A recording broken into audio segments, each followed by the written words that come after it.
Before I get into the video, apologies for the delay. I was at Star Wars Celebration and did not have access to a decent camera or enough time or brain to formulate a dive. But I'm not going to let anything get in the way from now on. So let's get into it. Hello, freaks, geeks, and all those unique. This is Emcee Frodis, and we're deep diving into episode 4 of Star Trek Strange New Worlds, Memento Mori. For the last 3 episodes, I've been talking about the concept of grief and belonging. This episode goes straight into that theme by the episode taking place on Starfleet Remembrance Day. This is a day specifically to remember ships that have meant something to the crew that have been lost serving the ideals of Starfleet. For a very heartbreaking example, Pike wears a pin memorializing the loss of the USS Discovery. Everyone on the ship is participating in the shared showing of grief, even people you wouldn't expect, like Spock. All except La'an, who won't wear the pin she has for the SS Puget Sound, the colony ship for which she was the only survivor after the Gorn attacked them. In the previous 3 episodes, grief has been something that bonded people. Spock and Pike were able to strengthen their already existing relationship through the loss of Discovery and Pike's knowledge of his future. Spock also bonded with Uhura over their shared uncertainty as to where they belong. Una and Mbenga bonded through their secrets, which included losses on both sides. And we see that all of Starfleet recognizes how important these bonding processes are.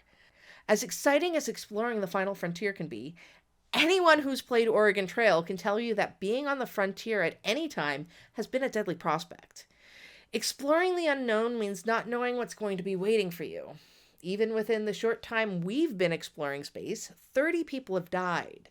In the world of Starfleet, travel has grown exponentially, so the death toll rises exponentially as well. It's unsurprising that Starfleet should see the need for such a loss to be commemorated with one of the few holidays we know is recognized within the Federation. It's also fitting that the coming together in grief and remembrance happens in the first ensemble episode of this series. Previously, we followed 1 or 2 characters very closely, with bits from others, but here everyone gets something to do. La'an is our focus character, but this is really appropriate. We see the 2 sides of grief, those who embrace it and those who do not. La'an is open and honest about the horrors of what the Gorn did to the people on her ship. She says so in the very first episode of the series. However, she isn't in denial of the pain it personally caused her. She feels the loss intellectually rather than emotionally.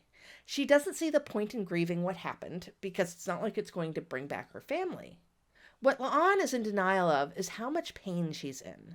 She doesn't believe in closure and looking back at her past. This is not something new for her. It seems fairly clear that it's a yearly discussion that Una and La'an have about the pin. Heck, it was probably Una who had the Puget Sound pin made for La'an in the first place. But La'an isn't interested. She's never allowed herself to mourn her brother, to the point where she's repressed her interactions with him at his demise. But that hurt can't be denied, and he becomes what is essentially a mental ghost for her, showing up randomly on the Enterprise. The emotional paralysis and its danger is seen perfectly when she realizes who's attacking the Enterprise and becomes unable to move. The woman who thought so quickly she was able to criticize Spock for being slow on the uptake becomes absolutely frozen in the face of the Gorn ship. It's only Una that stops this paralysis from killing her, and is herself nearly killed in the process. As La'an's brother was killed to protect La'an, so does La'an's surrogate sister nearly die to protect her. La'an's PTSD is clear in her interactions with Pike. While the situation is dire, she speaks to the captain with a lack of respect that everyone on the bridge notices, even her. She's too locked in her panic. While she recovers herself and her advice is valuable, she still speaks from fear. She wants to run, something that won't work. She also sees the continued ghost of her brother, because it's not the horror she suffered from the Gorn that's locking her up, but the horror she's denied happened.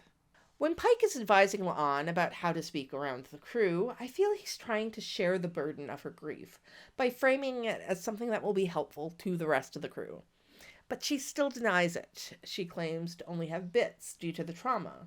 But we see clearly she does know more. She's denying it because it's too emotionally hard. She even says she thinks emotions are something that just get in the way of doing her job. It's interesting that La'an is eventually paired with Spock to go on the final leg of the mission, as Spock is the one person who is more emotionally repressed than her.